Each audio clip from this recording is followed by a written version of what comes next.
Assalamualaikum warahmatullahi wabarakatuh.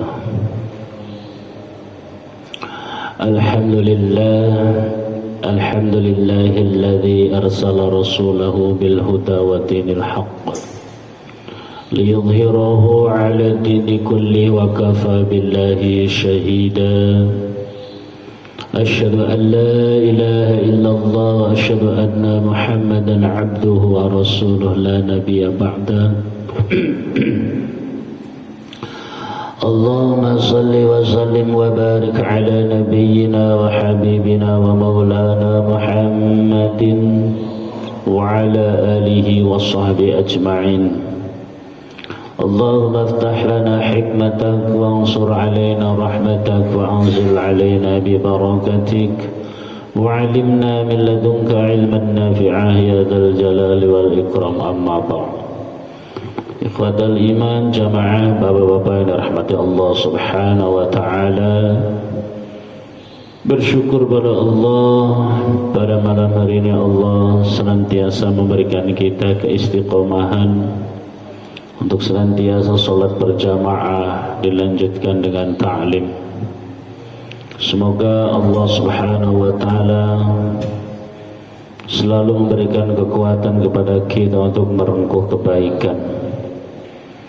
Semoga Allah senantiasa memberikan kita kesabaran untuk bisa meninggalkan kemaksiatan.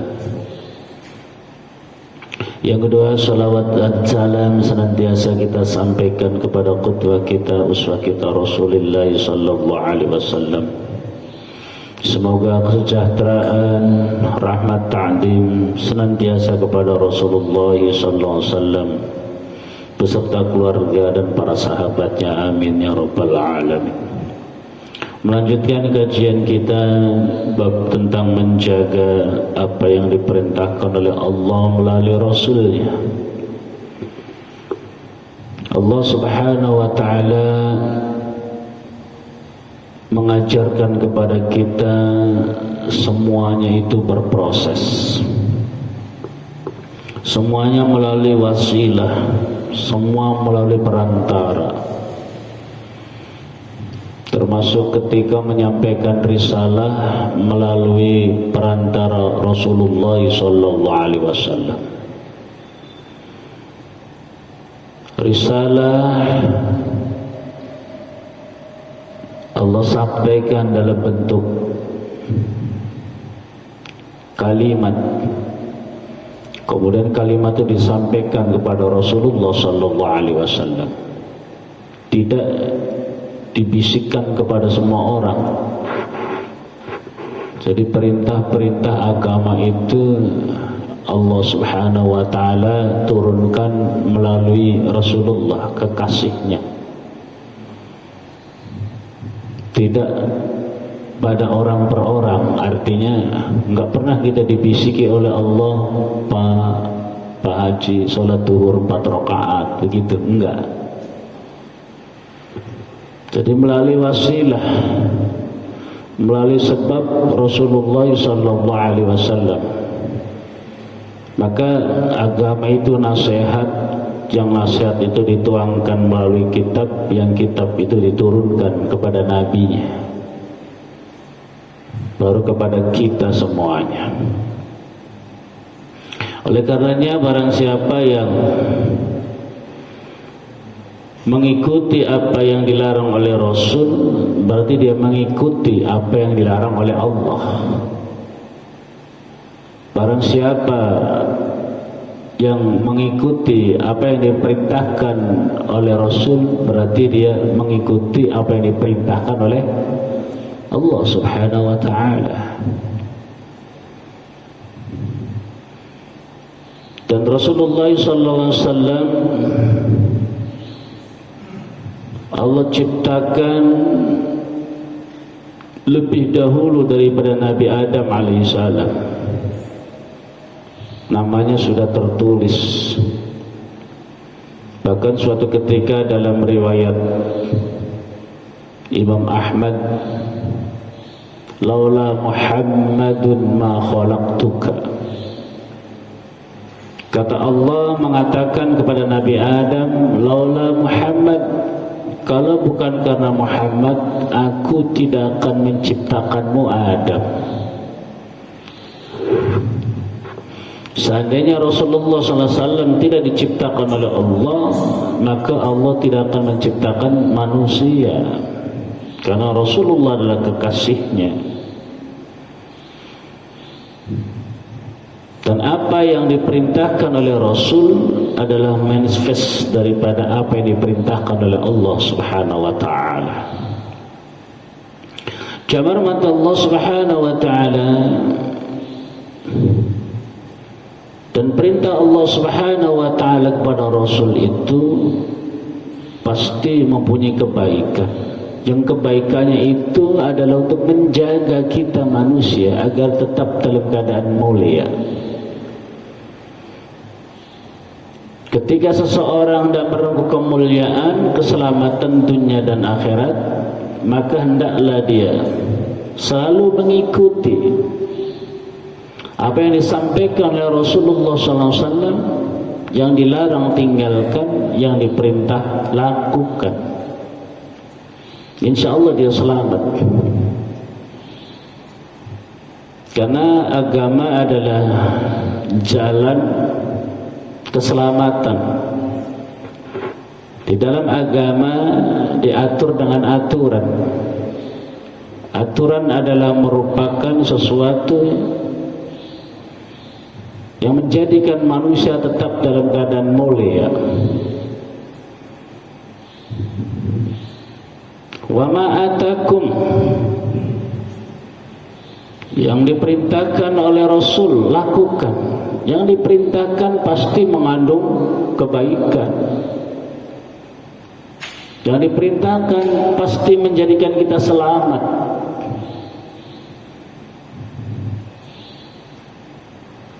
Kata Rasulullah SAW, berkatalah dengan perkataan yang baik. Kalau orang perkataannya nggak baik, selamat nggak Pak? Ya enggak lah. Dibenci orang, disumpahi orang, di demo ya. Iya, di demo. Karena disuruh untuk berkata yang baik, kemudian dilanggar. Padahal berkata yang baik itu adalah untuk memuliakan kita sendiri. Karena manusia itu nggak ada kemuliaan banyak kecuali perkataan. Dan perkataan itu menyangkut daripada akhlak. Coba kita pikirkan, yang keluar dari tubuh kita itu semuanya kotor ya. Semua kotor, yang dari mata kotor, dari telinga kotor, dari hidung kotor, dari pori-pori kotor, dari depan kotor, dari belakang kotor. Apa yang diambil kalau bukan akhlak yang menyangkut perkataan? Kalau perkataannya juga kotor, kemudian apa yang mau diambil manusia itu? Maka kalau satu yang dikeluarkan adalah perkataan itu juga kotor, dia telah merendahkan dirinya sendiri. Nilai pada kita manusia itu dari akhlak yang menyangkut ucapan. Kalau ucapannya kotor, ya Allah. Maka Rasulullah SAW, orang yang berkata dan perkataan yang kotor menyakitkan orang lain, menyakiti orang lain, entah apa alasannya, entah alasan demokrasi, entah alasan apa, diseret ke kubangan api neraka, ditelungkupkan.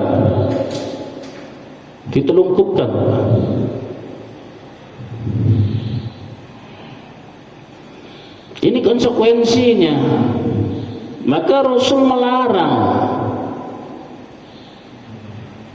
Rasul memerintahkan itu selalu berkata dengan perkataan yang baik, sebab kalau tidak baik kita tidak punya nilai, karena semua yang dikeluarkan manusia kotor.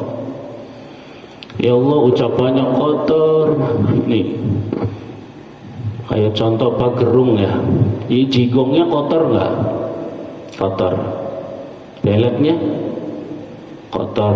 Isi telinga kotor. Isi perut keluar kotor. Ucapannya kotor. Apa yang mau diambil? Tuh. Maka dilarang oleh Allah Subhanahu wa taala oleh Rasul. Apapun alasannya.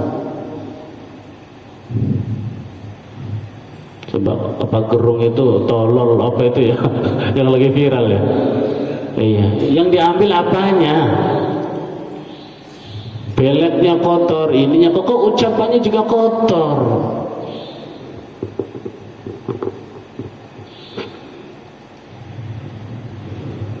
Dan terjerumus manusia ke kubangan api neraka ala jaufaini, karena dua lubang.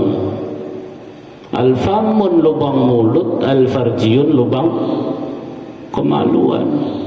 Ya dua itu manusia. Bisa dari mulut itu makanan yang nggak halal, bisa dari mulut itu ucapannya kotor.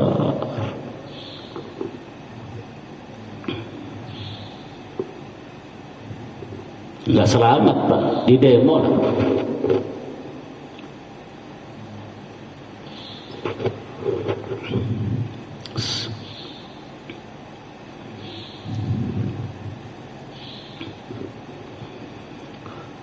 Maka kita diajarkan kalau mulut tidak bisa berkata dengan baik maka diam. Kalau mulut tidak bisa memuji jangan mencela. Kalau mulut tidak bisa menyanjung jangan merendahkan. Kalau mulut tidak bisa membuat aman jangan membuat gaduh. Karena kegaduhan itu membuat banyak urusan pada makhluk yang lain. Kalau mulut tidak bisa membuat orang tersenyum, jangan bikin orang jadi menangis.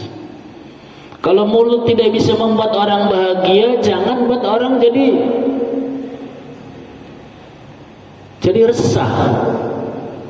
Kuf alaika hadza, jaga kata Rasul.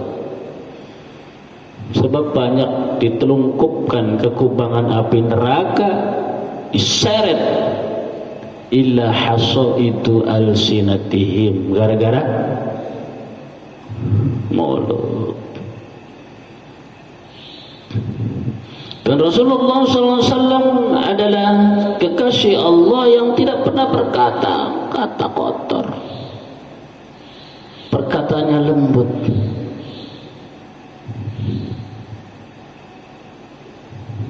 Manis tutur katanya. Oleh karena itu Allah memujinya. Allah memuji dengan kalimat innaka la'ala khuluqin azim. Itu kau punya akhlak yang agung ya Rasul. Allah memuji makhluknya.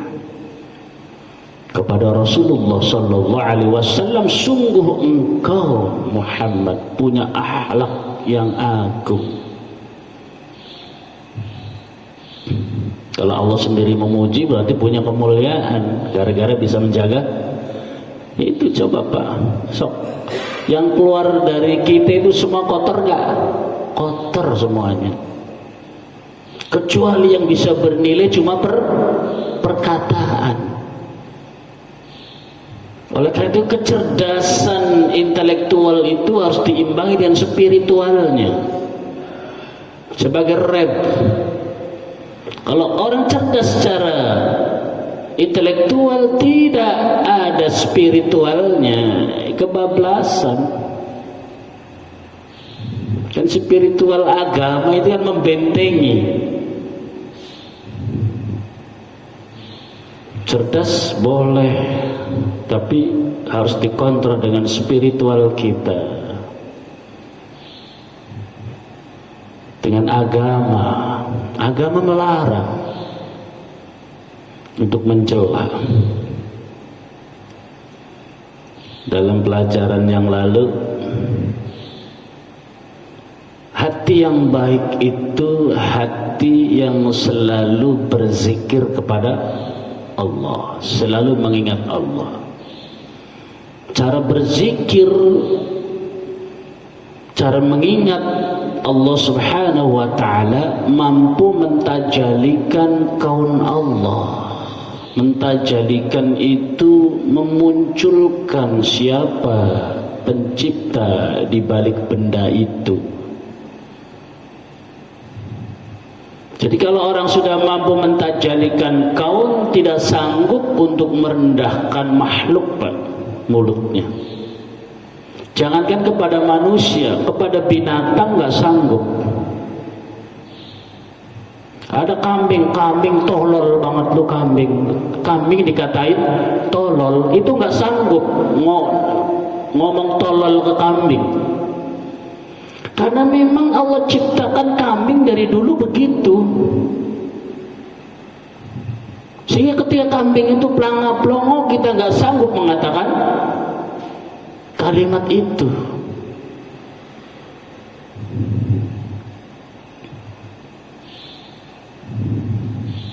Monyet itu dari dulu begitu. Ya kalau makan kiri kanan ya. Iya kiri kanan.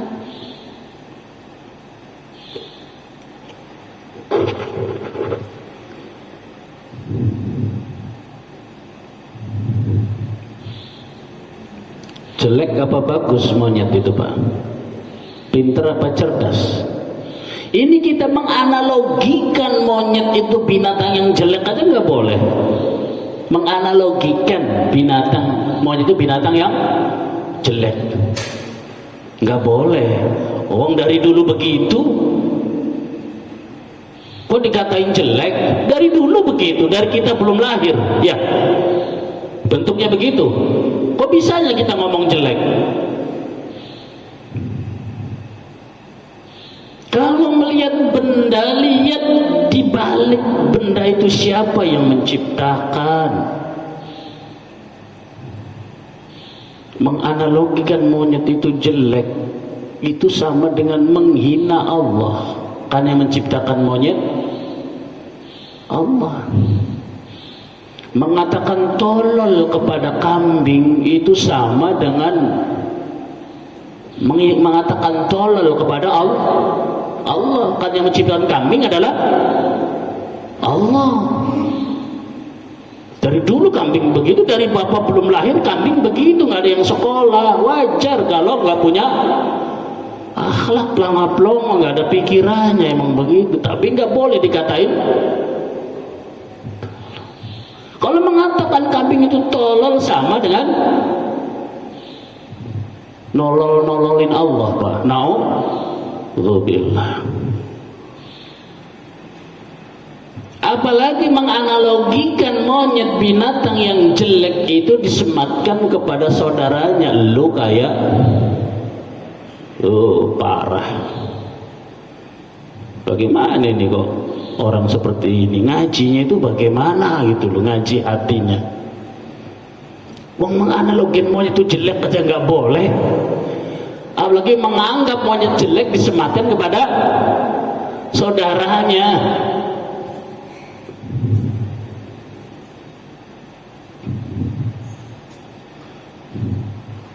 Menganalogikan kambing lumpuh itu jelek, itu sudah menghina Allah.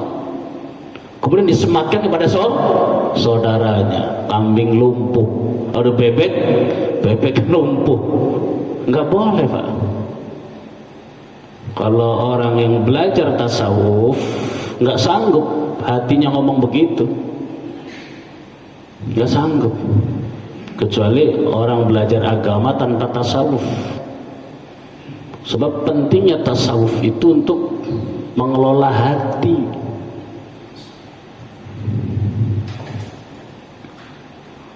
Ngomong jelek sama kecoak aja nggak boleh. Tuh, sama kecoak, sama cicak nggak boleh. Oh, cicak tolol. Memang dari dulu cicak begitu. Sebelum kita lahir.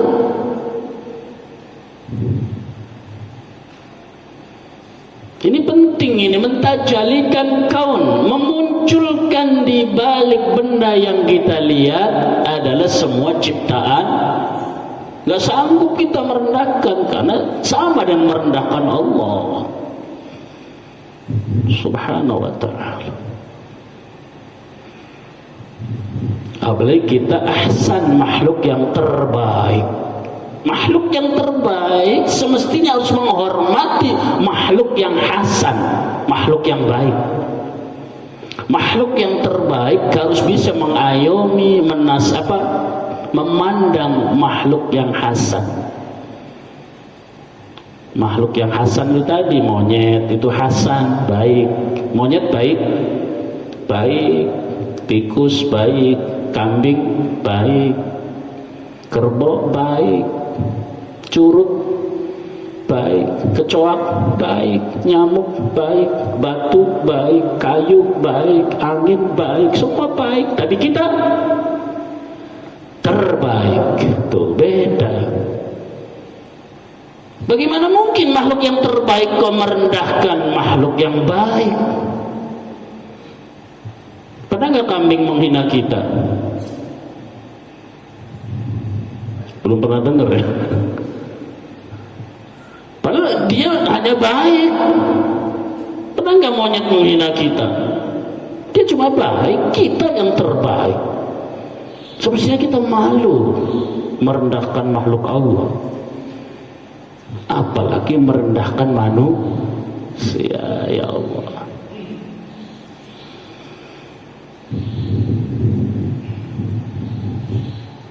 Ini kecerdasan spirit intelektual wajib diimbangi kecerdasan spiritualnya, agamanya. Sebab agama itu yang mengontrol manusia. Ya. Orang cerdas tanpa dikontrol dengan agama, ya seperti binatang, Pak. Seperti binatang.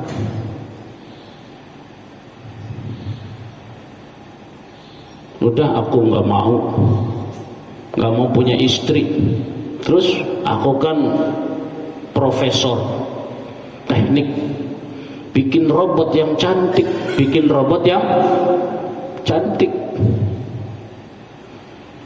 Jadi istrinya dia bikin sendiri berupa robot. Bahannya sama kayak manusia, dagingnya kenyal-kenyalnya begitu, Pak. Bisa. Tulangnya itu kan kabel-kabelnya, tapi dibungkus. Tuh udah, kalau tidur sama robot persis kayak manusia. Kalau disentuh bisa kan gitu. Bisa ngerem, bisa apa tuh.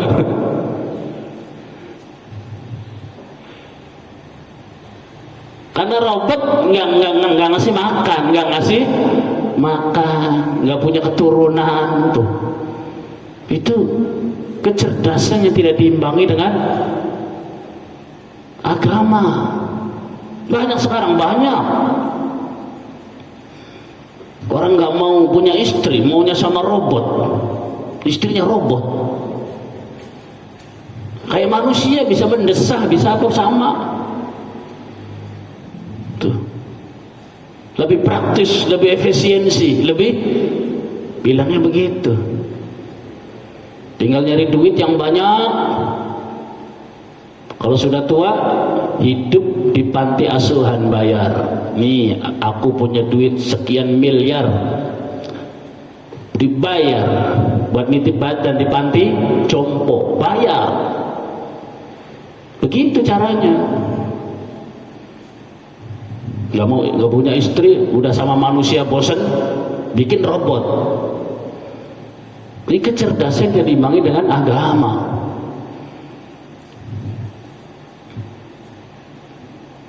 Kalau gagal, kecerdasannya nggak ada, nggak bisa ngumpulin duit, ada tempat bunuh dirinya, ada tempat bunuh diri. Tuh ada. Mau tahu tempatnya, Pak? Tempat bunuh diri di Jepang ada begitu, kehidupannya begitu. Ya, kalau masa mudanya gagal ngumpulin duit, kerja ini gagal, udah ada siapin tempat bunuh diri. Kalau nggak gagal banyak duit, foya-foya apa, istrinya jadi robot dan lain sebagainya. Ya manusia ya robot, istrinya ganti-ganti. Untuk masa tuanya di panti jompo, bayar Pak di sana panti jompo, karena panti jompo itu buat nampung orang-orang selebritis dulunya, ngumpulin duit buat masa tua. Ya Allah, masa tua hidupnya sama robot, sama anjing. Kalau kita kan sama cucu ya, enak sama cucu. Ya Allah, nonton cucu dan nonton anjing tuh. Kencing sembarangan sama kayak anjing, kita nggak boleh, harus cebok kan gitu. Kita enak ntar mampir anak yang di Cakung, yang di Tangerang, enak kan tuh. Kalau dia enggak, yang enggak kawin, enggak mau punya istri. Kecerdasan tanpa diimbangi dengan spiritual berbahaya, mulutnya kebablasan, kan tidak bisa mentajalikan kon Allah Subhanahu wa taala.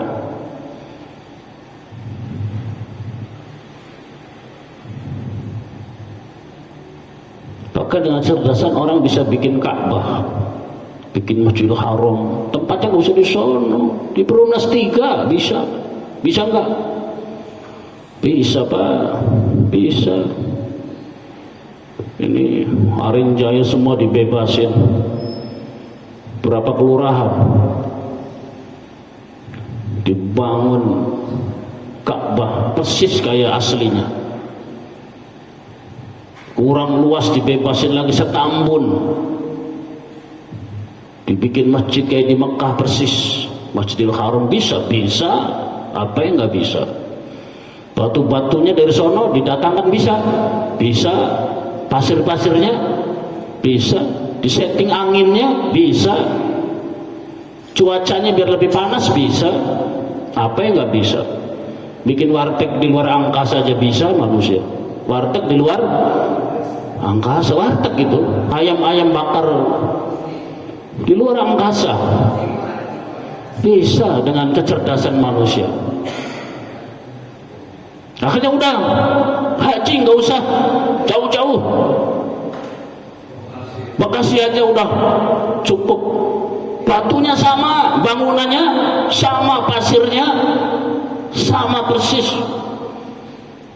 Robot kayak perempuan aja bisa mendesah, bisa nyuci piring, bisa macam-macam. Apalagi cuma bikin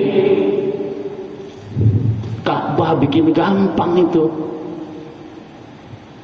Tapi sangga dari sisi agama enggak. Kecerdasan yang tidak diimbangi dengan spiritual sesat.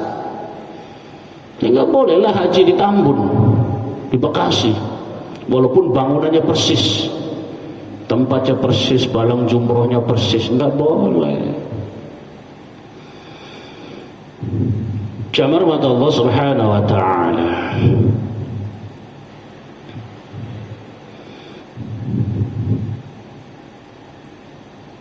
Yang diperintahkan oleh Allah Subhanahu wa ta'ala pasti manfaatnya banyak, dan perintah itu melalui wasilah Rasulullah sallallahu alaihi wasallam. Dan yang dilarang melalui nabinya pasti mudaratnya banyak. Kalau kita tabrak itu, maka menjadikan kita bukan lagi makhluk yang mulia, justru yang terhina.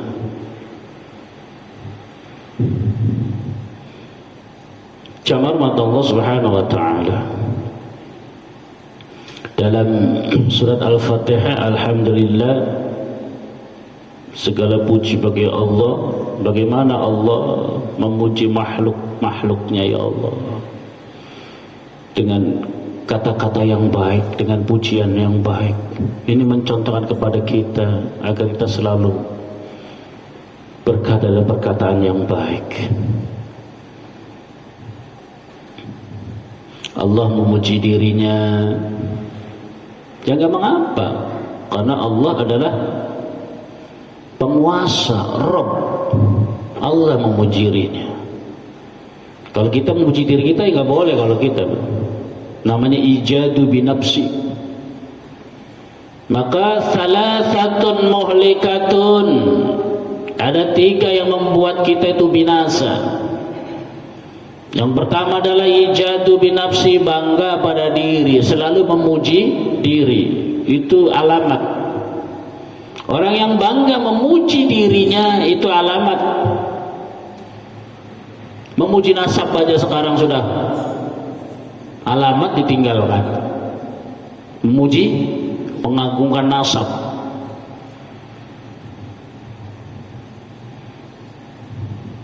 Kakek lu siapa? Kakek gua kakeknya Rasulullah, masa lu kan gitu. Ini akhirnya orang penasaran, bener nggak sih nasabnya nyampe ke Rasul? Dicari mainstreamnya, kitab-kitab klasik dari abad ke-4, 5, 6, 7, 8. Nggak ada lo, nggak nyambung, gimana? Malu nggak?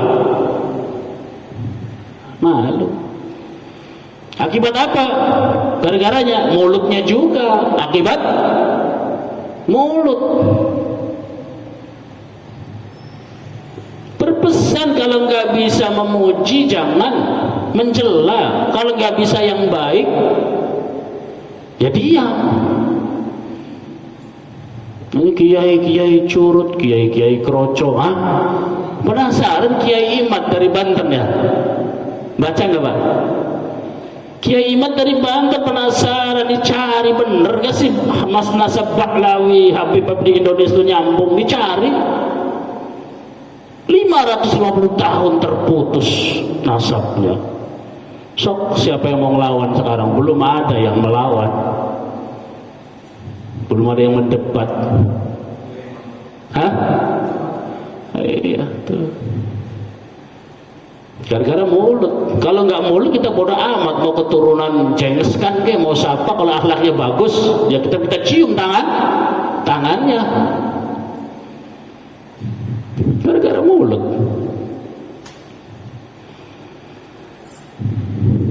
Sebab yang bisa membanggakan hanya Allah. Qadim ala qadim, zat yang kekal memuji pada zat yang kekal. Kalau kita memuji diri sendiri gak bisa. Bangga pada diri rusak.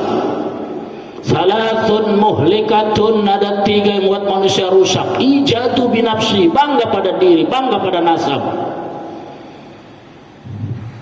Sehingga bangga pada nasab, kalimatnya gak terkontrol. Ketika gak terkontrol, gak semuanya orang bodoh. Orang carilah, nyambung gak sih? Gak nyambung loh. Ayo gimana sekarang?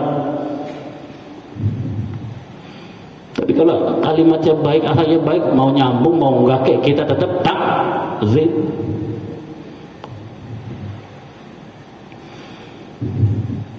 Jamaah mata Allah Subhanahu wa taala. Allah memuji makhluk seperti memuji Rasul tadi, bahkan memuji orang yang hatinya bersih. Di akhirat nanti orang yang hatinya bersih dari kotoran hati dipuji oleh Allah. Ya ayyatuhan nafsul mutmainnah, jiwa-jiwa yang bersih, yang tenang, yang tentram, yang adem, yang sejuk. Jiwa-jiwa yang tentram itu jiwa yang tidak ada kotoran. Kalau bersih kan kita tentram Pak. Di rumah kita bersih tentram, kalau hati kita bersih tentram. Maka sering kita berdoa, Allahumma sallim qulubana min sifatil kibriyai warriyai wal ujbi was sum'ati wa su'i dhanni wan namimati wal ghadabi. Ya Allah, selamatkan hati saya, hati kami dari sifat sombong, sifat benci, sifat riya, sifat sum'ah, sifat marah, sifat adu domba. Ini karena nanti di orang masuk surga itu harus bersih hatinya dari itu kan. Dan dipuji oleh Allah, ya ayyatuhan nafsul mutmainnah irji'i ila rabbiki radiyatan mardiyah fadkhuli fi ibadi wadkhuli jannati. Hanya jiwa-jiwa yang bersih yang dipanggil Allah. Jiwa yang bersih, jiwa yang as-sukut, yang tenang, yang mutmain. Tuh. Kalau ngeres itu kan nggak tenang, ngeres, tahu ngeres? Apa aja kalau makan ada batunya ya nggak tenang, kan gitu. Apa aja, duduk lantainya kotor ya nggak tenang, piring ada kotorannya makan nggak tenang. Tuh. Hati pun sama, yang dipanggil oleh Allah yang bersih, jiwa yang bersih.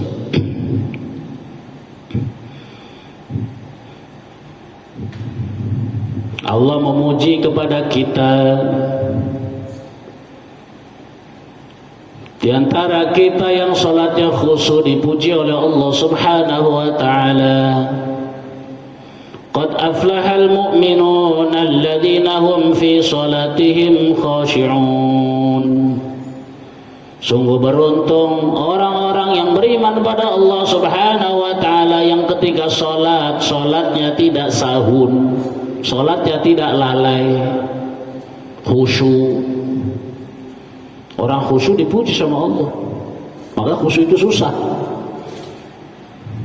Khusyuk itu susah. Saya nggak bisa khusyuk. Bapak bisa khusyuk. Sekian detik ingat ayam bakar lagi Pak. Ntar balik lagi, aku lagi sholat. Lagi-lagi.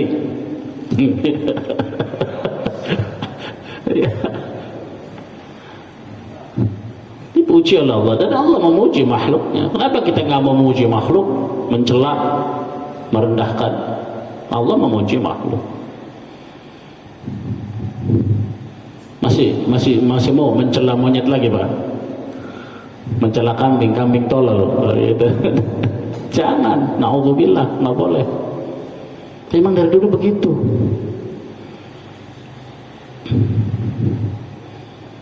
Qad aflahal mu'minun alladzina hum 'anil lagwi mu'ridun.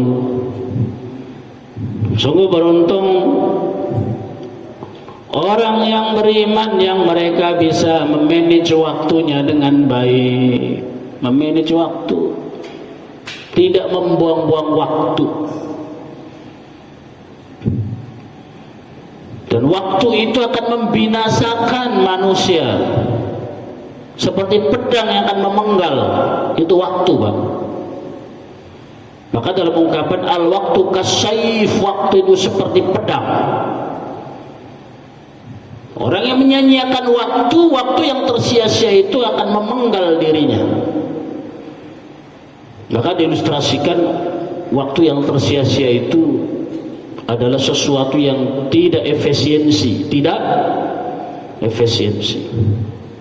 Kalau sebuah pohon banyak benalunya, kalau pohon banyak benalunya itu nggak efisiensi namanya. Kita nanam pohon belimbing, ada benalunya, nggak efisiensi itu pohon. Dibiarkan terus benalunya banyak nggak? Banyak, terus banyak. Jangan berharap mau buah, nggak mati aja untung. Nggak mati aja karena dia nggak efisiensi. Manusia gambaran yang tidak bisa mengefisiensikan waktunya dengan baik, maka seperti itu. Banyak orang 80 tahun nggak bisa sholat, nggak bisa baca Quran, nggak efisiensi waktunya dulu. Ada pohon, dibiarkan itu benalu, lama-lama mati nggak itu? Mati. Kasyayf, seperti pedang kalau manusia itu waktu benalu, waktu yang nggak perlu buang. Maka selalu jam sekian saya di sini, jam sekian di sini, jam sekian saya harus begini. Selalu bawa jam. Dulu di pesantren itu santri wajib bawa jam. Wajib punya jam. Karena al-waktu kasayf, waktu seperti pedang. Harus efisiensi waktu. Dan jam sekian, harus makan. Udah makan, kalau ngelelet udah nggak dapet Pak. Sayurnya sudah dikobok-kobok, nasi nggak ada, lelet kamu. Orang jam makan masih nyantai. Udah makan, kan biasanya makan. Terus makan udah pada pakaian, dia masih nyantai, masih nyari makan. Orang sudah pada ke masjid, santri sudah. Ismu yu'ayyidul musamma mutlaqa alamu ka jafarin wa khirniqa wa qarani wa adani wa lahiqi wa syukumi wa hilati wa wasiqi wasman ata wa kunyata wa laqaba wa akhirun da'insi wa husakhiba. Sudah ngafalin nih. Dia masih mandi, masih ngantri no. Kalah itu. Nggak efisiensi waktu. Kalau terus setiap hari begitu, temennya lulus dapat ijazah pesantren, dia nggak dapat, cuma ijazah SMA doang. Kalau di pesantren kan 2 ijazahnya Pak. Kalau lulus ijazah SMA gampang, ijazah pesantren dites di atas panggung. Tuh. Baru dikatakan lulus dapat ijazah pesantren. Kamu pesantren mana ijazahnya nggak ada, ijazah SMA dong. Kayak di sini aja, sekolah di sini. Kamu ngapain aja? Terpenggal waktunya. Maka dipuji oleh Allah Subhanahu wa taala, qad aflahal mu'minun alladzina 'anil lagwi mu'ridun. Termasuk Allah Subhanahu wa ta'ala, puji yang berikutnya manusia memuji Allah. Maka maksiat para sahabat, para aulia, para wali-wali Allah itu, maksiat itu bukan nyopet, maksiat itu bukan garong, maksiat itu bukan korupsi, maksiat itu bukan mencuri, maksiat itu bukan memperkosa, berzina, bukan. Itu mau udah selesai. Anak kecil juga tahu itu apa namanya gitu. Anak kecil dia tahu itu maksiat. Bagi orang soleh nggak begitu maksiat itu. Bagi orang yang soleh, maksiat itu ketika hatinya kosong dari Allah, itu maksiat. Ya, kita kan sering kosong hatinya Pak ya. Kalau kita mah nggak maksiat. Bagi orang yang soleh itu maksiat.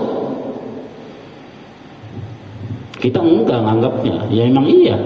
Tapi kalau orang-orang soleh itu maksiat, hati kosong dari Allah. Kita kan kalau Allah Akbar, Allah Akbar, nah baru ingat Allah, kan itu. Ada lagi, kan gitu.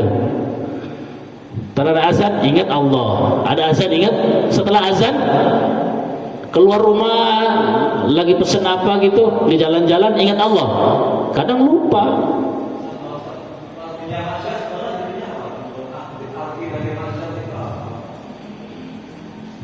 Maksiat itu sesuatu yang dilarang oleh Allah Subhanahu wa taala, namanya maksiat. Ini pada makom orang-orang yang mulia, maksiat itu enggak cuma itu, tetapi lebih dari itu hatinya lalai kepada Allah, termasuk maksiat. Itu hebatnya. Maka selalulah memuji Allah Subhanahu wa taala agar hatinya tidak kosong dari Allah. Maka orang thariqat yang zikirnya ngomong tapi hatinya berzikir, bisa mereka Pak. Kita nggak bisa. Iya, ada tuh orang hatinya berzikir, mulutnya ngobrol. Tuh. Kita bisa. Orang-orang thariqat yang hebat bisa.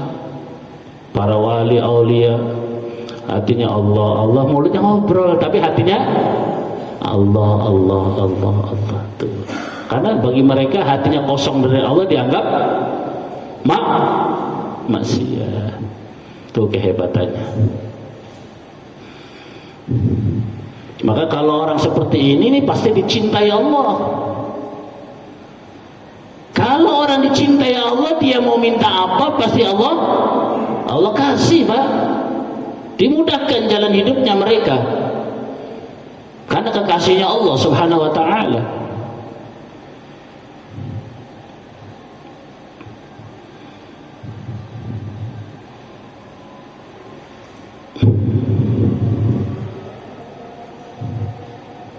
Yang terakhir, makhluk memuji makhluk. Ya Allah, terus kita puji makhluk, jangan mencela makhluk, apapun makhluk itu. Insya Allah hati kita selamat. Jamal mata Allah Subhanahu wa ta'ala mudah-mudahan bermanfaat. Mudah-mudahan Allah Subhanahu wa ta'ala selalu melembutkan hati kita, lembut kepada makhluk Allah Subhanahu wa ta'ala. Allahumma aftah lana hikmatak wa ansur alaina rahmatak wa anzil alaina barakatik wa alimna min ladunka ilman nafi'a ya dzal jalali wal ikram walhamdulillahi rabbil alamin. Ihdina siratal mustaqim subhanaka wa hamdik asyhadu an la ilaha illa anta astaghfiruka wa atubu ilaik. Assalamualaikum warahmatullahi wabarakatuh.